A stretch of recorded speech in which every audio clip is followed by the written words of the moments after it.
আজকে আমরা লিখব বাংলা বর্ণমালা অ, আ, হ্রস্বই, দীর্ঘই।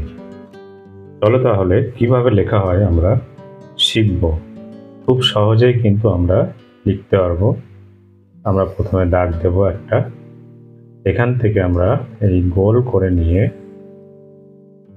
এই দেব, এখান থেকে একটা দাগ দেব, এই এটা হচ্ছে অ।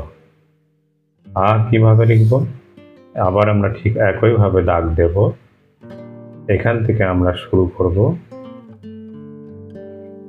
এই দেব, এই দেব, এই আর একটি দাগ দেব, এখান থেকে এই, এটি হচ্ছে আ। এরপরে আমরা লিখব হ্রস্বই।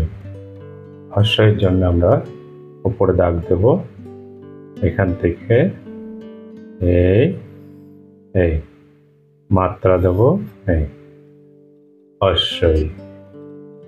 দীর্ঘই, দীর্ঘই কিভাবে লিখব, মাত্রা দেব, এখান থেকে আমরা শুরু করব, এই এই এই এই মাত্রা দেব, দীর্ঘই।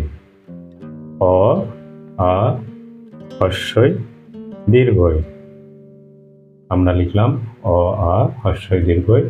খুব সহজে তোমরাও কিন্তু এভাবে লিখতে পারবে।